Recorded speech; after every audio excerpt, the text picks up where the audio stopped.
Robert Spencer here for Jihad Watch, here to discuss the totalitarian impulse. In a certain sense, all of human history is a struggle between the individual and the collective, and I think that may at no time be more true than now.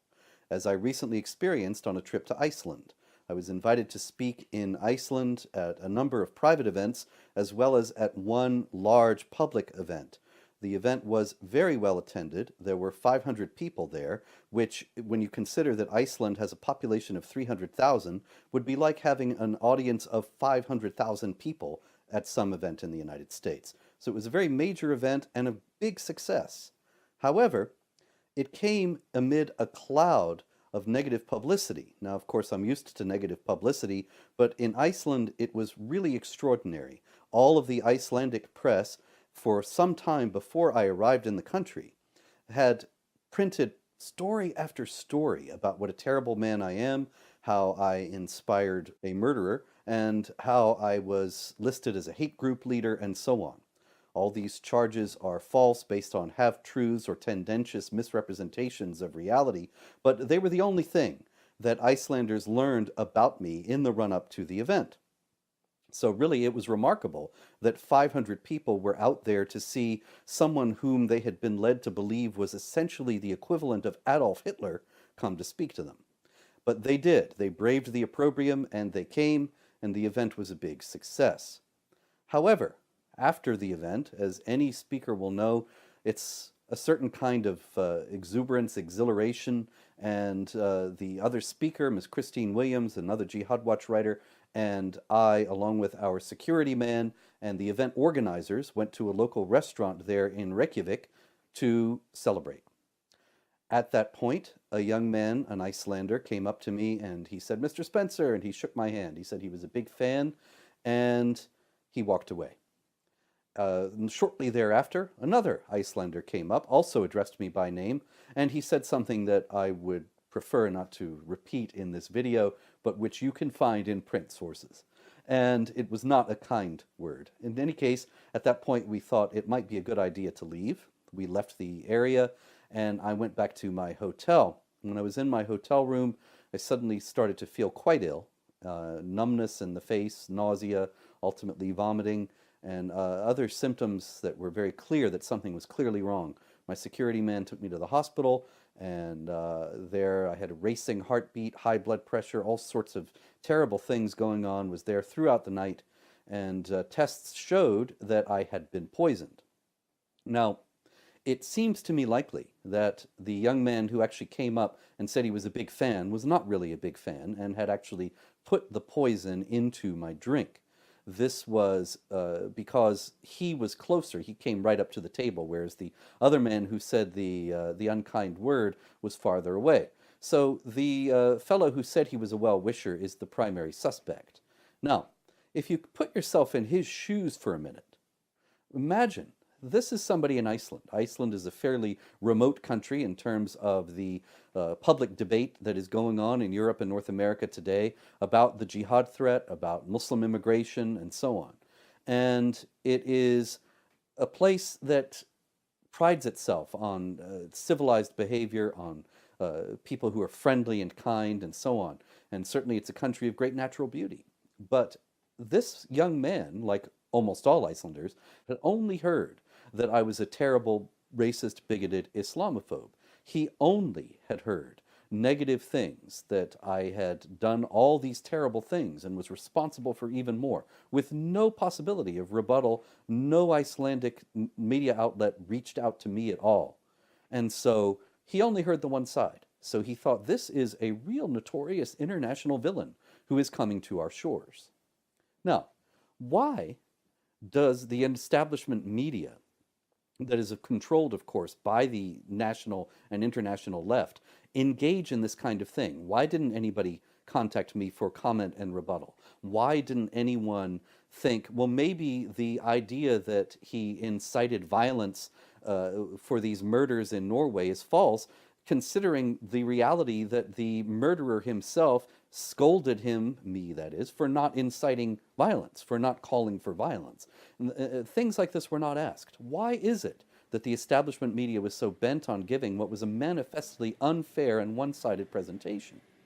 Now, I think Mark Stein summed this up best in an article that he wrote about the poisoning incident that I went through in Iceland.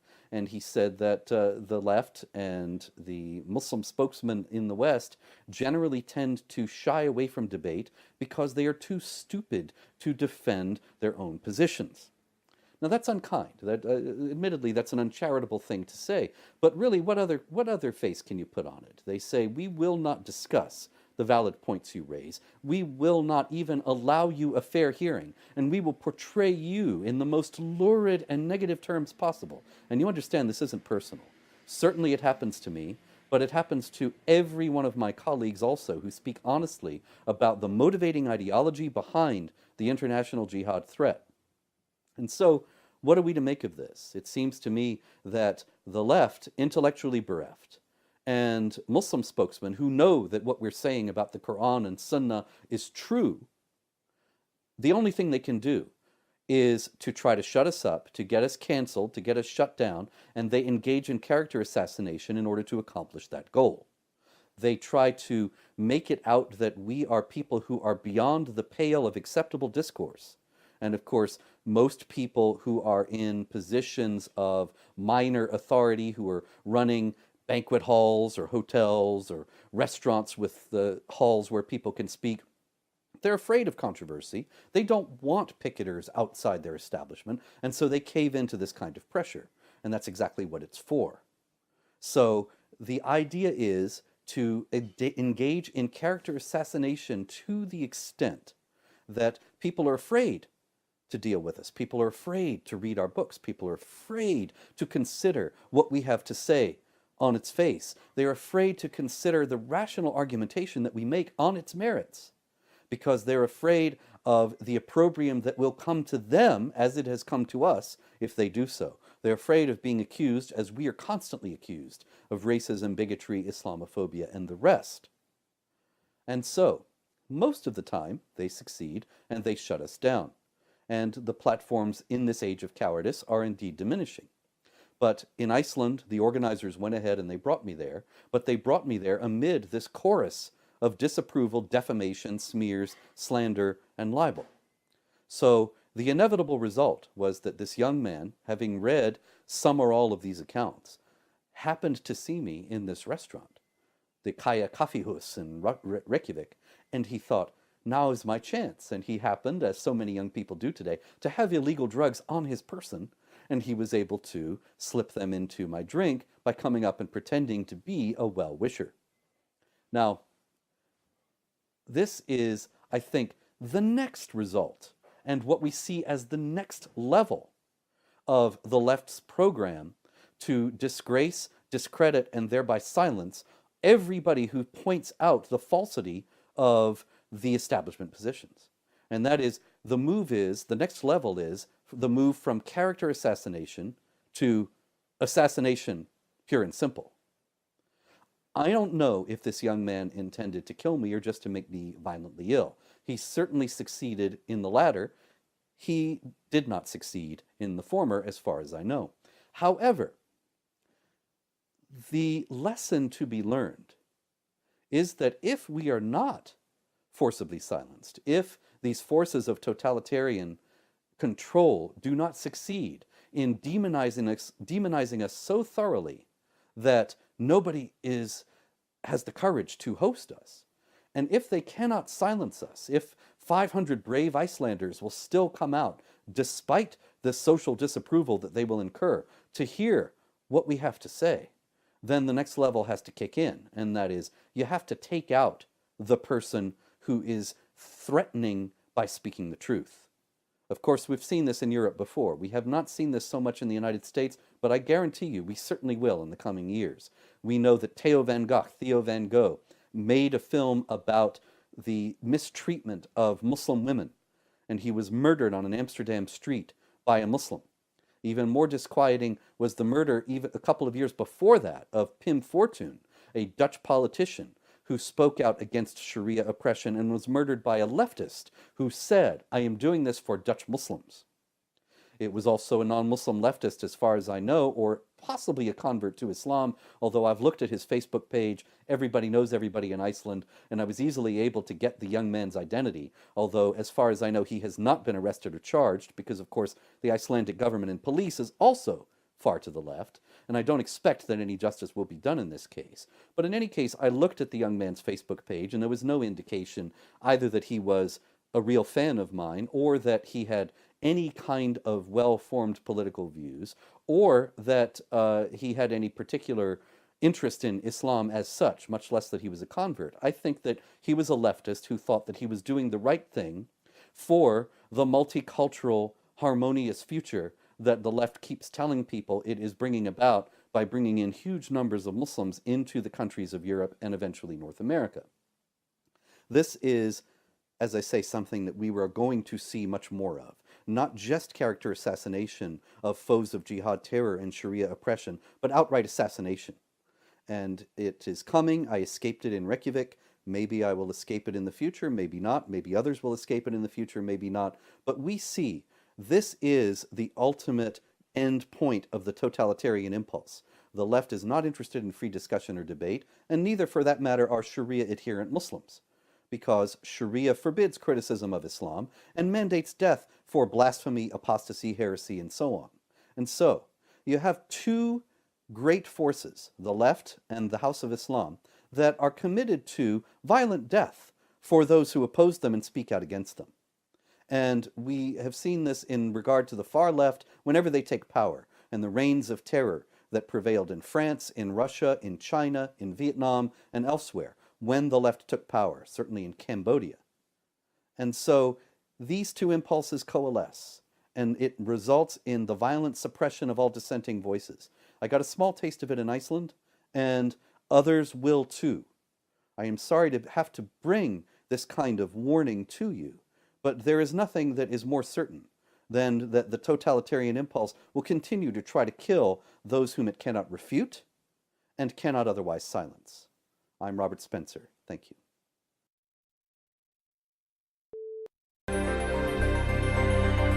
All right, everybody. Dennis Prager here, and I'm speaking to Congressman now, Congressman Ken Buck of Colorado, and he is on the House Judiciary Committee, the House Committee on Rules, and the Judiciary Subcommittee dealing with immigration, border security, crime, terrorism, and he's written a very important book.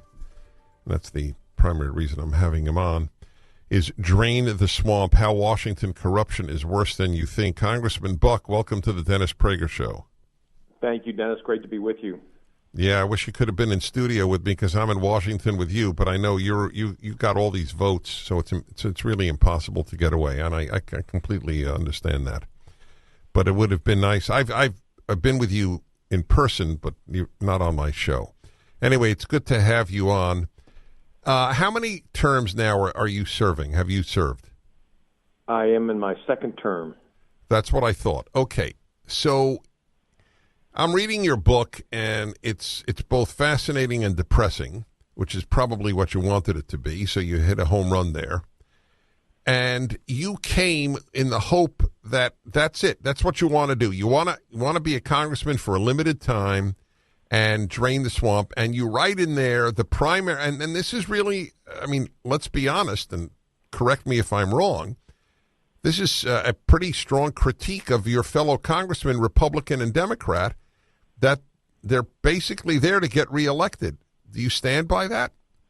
I absolutely stand by it, Dennis. And I have to tell you, I didn't come here to make friends, and I'm not going to have any friends when I leave, and that's great. What I came here to do was to reduce the terrible spending habit that we have and try to reduce our debt and reduce the burden that we're placing on our grandchildren. It's so depressing. I mean, you know, you write it and you say it in passing, but I want it to sink into my listeners' minds.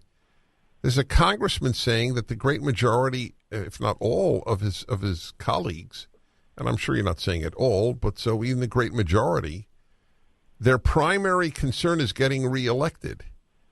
This is almost, therefore, impossible to drain the swamp, as you put it, which is the name of your book. And by the way, the book is up at DennisPrager.com. So the obvious first question is, I assume you're for very severe term limits. I am for term limits. I am for a balanced budget amendment. I am for changing the institutional culture on Capitol Hill, or I believe we will get nothing substantial accomplished in this place. What does that mean exactly? Well, it means, for example, Dennis, in Chapter 3 of the book, I talk about the fact that there is a pay-to-play system where you have to pay money to be on certain powerful committees, and you have to pay a lot of money to be a chairman of a committee. For example, to be on an A committee, you have to pay $475,000 every 2 years, and you have to pay $1.2 million to be a chairman of that committee. And that pay-to-play system is corrupt. It invites really a transactional giving culture, and it should be corrected by making it unethical to engage in that kind of conduct. And both sides do it. Explain that to me and my listeners. You pay to be the chairman of a committee? Right. You pay $1.2 million to the to National whom? Republican. To whom? To the National Republican Congressional Committee in the case of the Republicans, and the DCCC in the case of the Democrats. And if you don't make those payments, you don't become a chairman. Why isn't this better known? You know, that's one of the baffling things that I'm dealing with is I think this is an explosive. When I first saw it, I was a prosecutor for 25 years before I came here, Dennison. When I first saw the pay-to-play system, it was so offensive to me that I couldn't believe that others before me hadn't discussed it publicly and hadn't blown it up. But it is still in place. Even after this book has been out for several months, it is still in place. What's the reception been to your book among your colleagues? Lukewarm to cold. to probably attempting just to ignore it. I think that's right. I think that thankfully great radio hosts like you will let me on and talk about the book and hopefully get some people curious about it. But I think that the establishment here in Washington, D.C. would like to have nobody read it, and they don't want to create a fuss in any way. There's another pay-to-play aspect, which I have been talking about now for a while, and that is the notion, developed hundreds of years before I was born, that as soon as people get wind of the idea that they could vote people into power in order to get money from them, that really is the end of democracy. It's the end of that country. Well, we are there. The special interests absolutely control the agenda in Congress, and they control many of the votes. And there are some really interesting studies that have been done about the fundraising when a major bill. All right, hold on there. Hold on with that thought. Ken Buck, Congressman from Colorado. The book is Drain to the Swamp, up at my website. Hi, everybody. Dennis Prager here. Congressman Ken Buck. I don't normally have politicians on, and not because I don't respect them. I do indeed. But I know how important, obviously, their roles are, but that's just not the nature of my show. But he has written a book that is, I think, extremely important, Drain the Swamp, How Washington Corruption is Worse Than You Think. And it's published by Regnery, and it is up at my website, Drain the Swamp. Short and powerful. Now, you were talking about special interests. I want to talk about that in a moment, but I was talking about a larger problem even than that. And that is that you were talking about the role of money, for example, in obtaining a chairmanship of a committee, something that I don't think almost any American knows. You pay a certain amount of money. Excuse me. You pay a certain amount of money to your party's congressional committee, and you get the chairmanship, which is amazing. But I was talking about something even more fundamental, and that is there's a corruption in the country, not just Sorry, I'm in a studio with no cough button, and I just got an attack. Sorry. 877. Yes, that'll help. 243-7776. 877-243-7776. Okay, we're good. All right. Thank you. So the corruption is wider, Congressman, I think, when people understand that they can vote people into office with the expressed interest of getting money from them. It's called benefits or entitlements. Isn't that a national corruption that is equal at least to congressional corruption? Oh, I think it's greater than congressional corruption because I think we have parties that are pandering to that vote and in the process selling our children's, grandchildren's futures.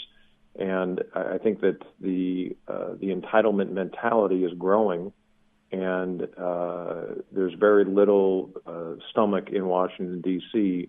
To try to reduce the entitlement, mentality, whether that is Medicaid or otherwise. And yes, I think it's corrupting. It's corrupting to our democracy.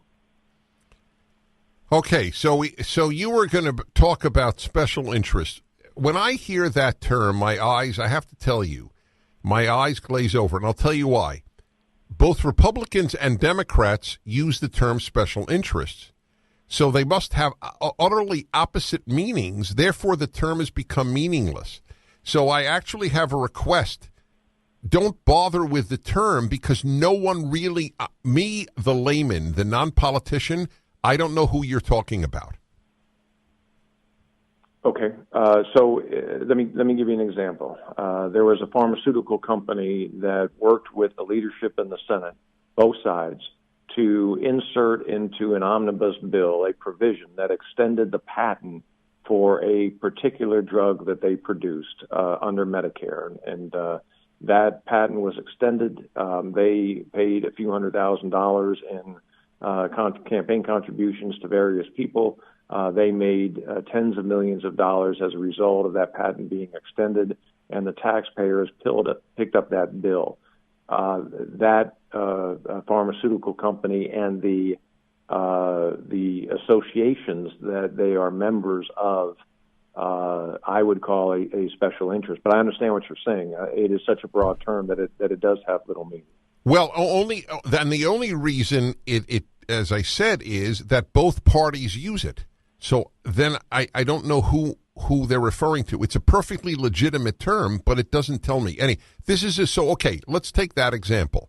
So let us say a Congressman X says, I don't really think that patent should be extended, and so I don't want your money, and I'm not voting that way. What happens? Well, so here's the problem, Dennis. The bill in question was more than 1,000 pages, almost 2,000 pages. It is given to members the night before they are to vote on it. And no member and no staff member could go through that bill and find the provisions that were carve-outs for major corporations or associations. And there is nobody to stand up and say, wait a second, this is bad. This steals money from our treasury and gives it to a particular organization. So the way the game is played here is to make sure that nobody knows what they're voting on. So what happens? Is it a vote on party lines because it's a pharmaceutical company? Democrats vote against it, and Republicans for it. What happens? So this bill that's almost 2,000 pages includes many provisions that will benefit the interests that support Democrats and many provisions that benefit the interests that support Republicans, and often it will pass on a bipartisan vote. The game is not to force people to take a tough vote. So if I steal from the Treasury to help my friends and you steal from the Treasury to help your friends, everything's all right. Okay, all right. Hold it on that point. I'm getting it. All right. We got to take a quick break here. I'm speaking to Congressman Ken Buck of Colorado. The book is Drain the Swamp. It's an eye-opener. That's why I'm having him on. It's up at my it's up at my website. All right, everybody. I got a courageous Congressman Ken Buck here. And the book is Drain the Swamp. That's why he's on. It's from Colorado. Second term. Since you believe in term limits, how long do you intend to serve? I'm going to serve 1 or 2 more terms, and that's what I plan on doing, although I think it is self-defeating for the people that are in favor of term limits to term limit themselves. But that's really more a matter of what my stomach can handle than what I believe in. I hate to put you on the spot like this, and it's not even my point, but do you have any allies in all of Congress?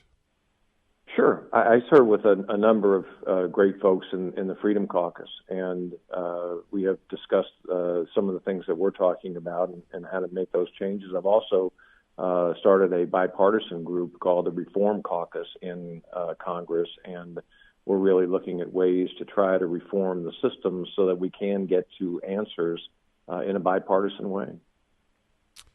And finally, since it's so much obviously in the news, how did you vote on the House's Obamacare repeal plan? Well, I voted for repealing Obamacare on the House's plan. Which I agree with that. Why do you think it's having such a hard time in the Senate? Well, it's a good question. I think that the senators are looking. I think there's a lot of division. One of the problems we have both in the House and the Senate is we don't have a ruling majority within the Republican Party. We are split between conservatives and moderates, and it's very difficult to get the necessary votes to get something passed in either house when there is no consensus on whether we should be moving towards a free market system or a more heavily mandated government subsidized system. Do you ever wonder in your heart, and I'm not saying out loud, why some of these moderates are Republicans at all? Well, honestly, Dennis, I'm glad they are because we have the majority. I agree with you. I'm not saying they should leave. That's why I said in your heart, just philosophically. Oh, yeah. I listen to some of the things that they say, and it's right out of a Democrat textbook from the 1960s and 70s. Okay. All right. The Democratic Party has moved so far to the left that we're having a lot of Republicans that are actually where the Democrats used to be. That's right. Well said. Ken Buck is Congressman from Colorado and author of Drain the Swamp, How Washington Corruption is Worse Than You Think. It's written in real English. It's a brief and powerful book. Thank you, sir, for writing it, and thank you for your service to the country. Thanks for having me on, Dennis. I appreciate it. Okay, everybody. From Washington, D.C., this is Dennis Prager.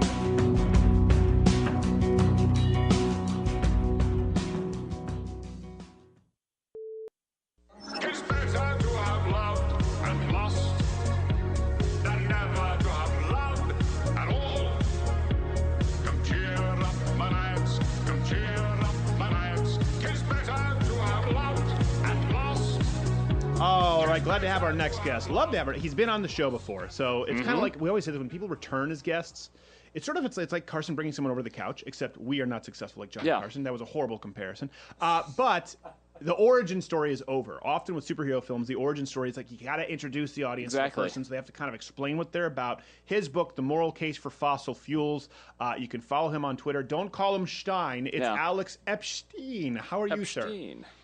That's actually totally wrong, but is it? Did I get it? What did I just say? What did I just say? It's Epstein, but I definitely don't care. Well, I know, but I was just referencing Young Frankenstein. But well, it looks like number 2 is the final visit for Alex Epstein. It's okay. It's not foolproof, anyways. I've been on this program forever. Still can't explain why I suck. Yeah. We still can't explain it. Listen, so we wanted to have you on. It was actually a toss-up between you or my father because the Detroit film is coming out. And that's also likely bull excrement. But Al Gore's An Inconvenient Truth 2 is out. Now, did you get like a screener of this? Because it seems that you've already seen the film, correct? Yeah. I used a lot of fossil fuels to get to this movie.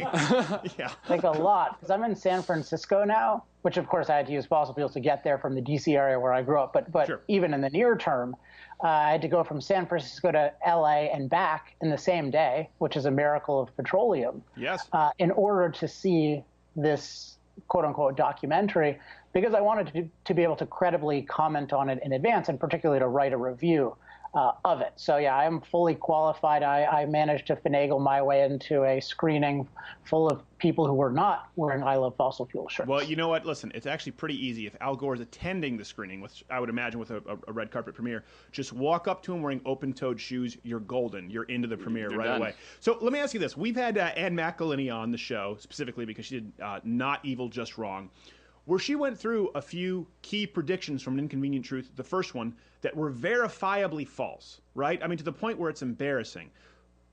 Where does Al Gore go from there? What can we expect to see in this movie? How does he turn that around?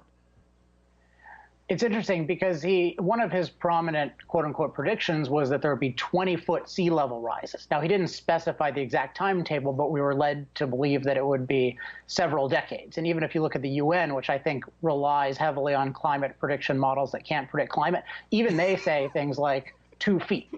Right? So what Gore has this ingenious thing, sort of, where he starts out and he quotes a chorus of people whom he later explains to us are either fools or shills from the fossil fuel industry, and they are ridiculing Gore. And one of the things they say is that, oh, you said sea levels would rise 20 feet. And I perked up and I thought, wow, how is he going to get out of this one?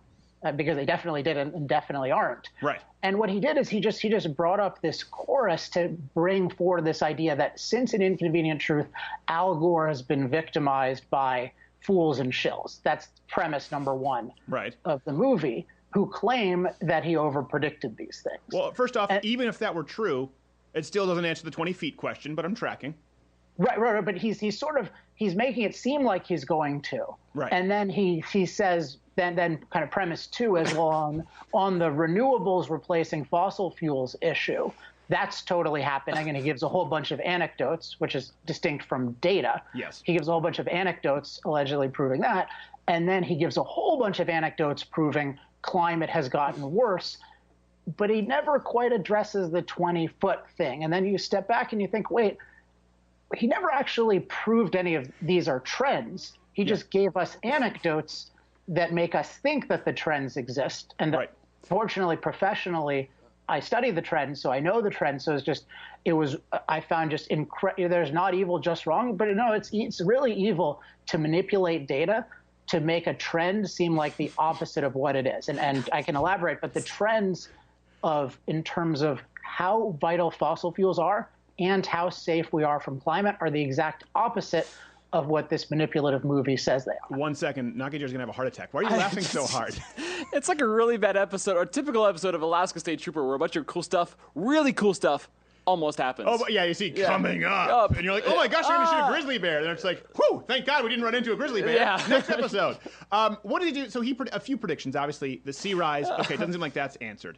What about the catastrophic drought? And then, of course, another one was this proliferation of disease and natural disasters. Did he address any of those specifics? Because, a part of me did think with the first Inconvenient Truth, like, hey, this is kind of ballsy to put out predictions that you can be called on, but not if you just don't actually answer people calling you on it. I think there's a great lesson in the movie because it feels like he's addressing them, because he gives you anecdotes that if those anecdotes were generally the case, would vindicate him. And you don't know in the movie that those anecdotes aren't generally the case. So let's just take severe drought or something like that. So he'll show a drought in Syria, then he makes a whole bunch of bogus foreign policy connections. But leave that aside. So what you're led to think is, oh, drought-related deaths are getting worse, right? More people are dying from drought. And this is actually untrue, completely untrue. Drought-related deaths in the last 80 years are down 99.98%. Yeah. They're virtually non-existent thanks to what? Thanks to industrial development that turns droughts into not a problem. Yeah. So this is just a complete misrepresentation. And if we took away everyone's fossil fuels, droughts would become a huge problem again because we would de-develop. Right. What about like Ebola and Zika? That seems like it's the result of global warming, climate change.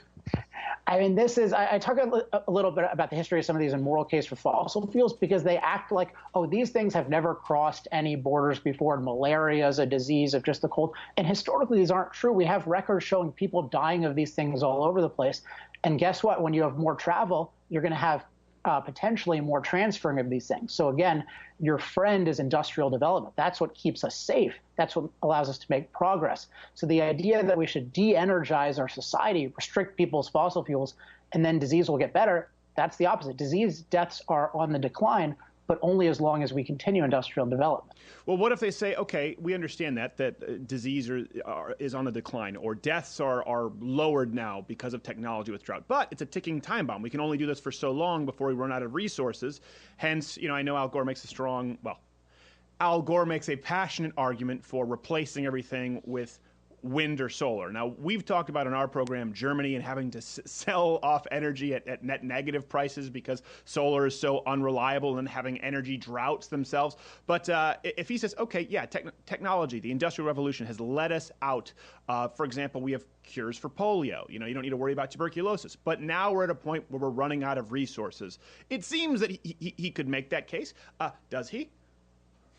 Well, no, he definitely doesn't make that case. It's interesting with fossil fuels that people have two arguments. One is that we're using too much, and one is that we won't have enough, right? Which is a little bit of a contradiction, right? Because nature would take care of the problem if we were running out, and they should be happy. So what you can tell is they're just always finding a way to oppose fossil fuels without any kind of coherent narrative. And right now, because of the amazing technological achievements of the oil and gas industry with shale energy, that whole peak oil narrative is out the window, at least for a decade or two. So now they're just back to, do you remember peak oil? Jared, a lot of people watching this who are younger don't even know that. That was the term, peak oil. It was a cover of Time. It was on. It was like seemed like every other day there was something on the Nat Geo channel, or Discovery Channel about peak oil. Remember GOP fear-mongering? I haven't heard peak oil in years, Alex. Yeah. I mean, I was writing about oil when I was ridiculed for believing that peak oil is bogus. Really, if you understand economics, this whole issue of depletion and replacement is just the whole question is, what's the best form of energy right now and in the foreseeable future? And we have this amazing thing called freedom and a market, which allows us to decide that. And then if we start to run low on something, or if the price goes up, then we start to replace it. But Gore is not an advocate of superior replacements because he's against nuclear power. He's against hydropower. He's against fracking. He's in favor of inferior replacements, the so-called solar and wind renewables, which are properly called unreliables. So he gets no credit for progress. It's properly called unreliables. It's funny because that just shows us how some issues are politicized, specifically within national borders. An example we used was this idea of suppressors, silencers on guns. Here in the United States, they're opposed by the anti-gun lobbyists because they say, everyone's going to be an assassin, everyone's going to be a Corleone going around killing people and their face falling in spaghetti and meatballs. Whereas in the UK, where they have much more stringent gun laws, it's considered rude in many parts to not hunt with a suppressor. It's funny you mentioned hydropower. I'm from Quebec, a socialist province of Quebec, where there is no conservative, right? There's liberal and liberal separatists. They're on board with every single piece of climate change legislation that exists. Our electric bills, people always said, your hydro bill. I remember when people would visit, they'd say, hydro bill, your water bill. We'd say, no, electric, because it's almost all hydroelectric power in Quebec. So I guess I wasn't even aware of this until the last few months. That's been politicized, where that's considered not green enough. Oh, yeah. Yeah. Now, why is that? Because, again, we've been doing that for it seems like it couldn't get more renewable than using the energy of running, falling water. Right. So the idea of green is to minimize impact on nature. Sure. And if you really want to minimize impact on nature, then you really just shouldn't do anything. We should have never built New York City. You should never have a child. And many socialist warriors excel in this part. Yes. And North Korea is a much better country than South Korea because they've done very little impacting of nature. Well, so they haven't created any blowing up phones, so I'll give that's one for North Korea. So if you look at you made me lose my train of thought. Hydro. We were talking about hydro. Yeah. If you look at hydro, they'll say, well, look, we can't dam a river. And then they look at nuclear. We can't split an atom. And you say, wait a second. Isn't CO2 supposed to be the catastrophe of the century? You're not willing to dam a river to stave off the catastrophe of the century. You're not willing to risk a meltdown to stave off the... And what you find is that No, because the environmentalism has only supported one form of energy in its entire history, and that is imaginary energy. They only support sources that don't work as long as they don't work, because every source of energy has a major impact. So as soon as solar becomes practical, they'll say, oh my gosh, it's destroying our countryside. We can't allow that. Yeah. Well, that's also a great point to even think about, again, because hydropower was electric power where we were in Quebec, particularly in the South Shore of Montreal. It's a great indicator of if we did have these catastrophic floods, a 20-level sea rise, that they're not going to come to humans' aid. It's like, hey, there's a sea rise. Can we dam this? No. No, there's rainbow trout in there. What are you, out of your mind? Get the hell out of here. All right. Okay, Alex, we have to get going. We'll have you back. Hopefully, we'll see if there's some fallout. Honestly, I haven't really seen a whole lot of buzz for An Inconvenient Truth. So do not watch it. By the way, the people who are screening it said, they asked Al Gore how they could help. He said, screen my movie, which isn't really, but because we want as many people to watch it as possible. So please do not watch it. It's a really bad movie by a bad person.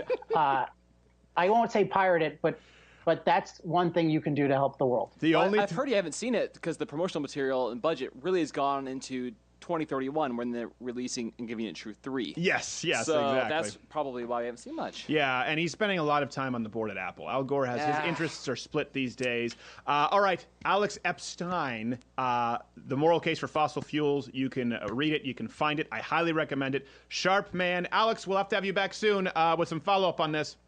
All right, good to be here. Thanks, Stephen. Thank you, brother. We'll be back.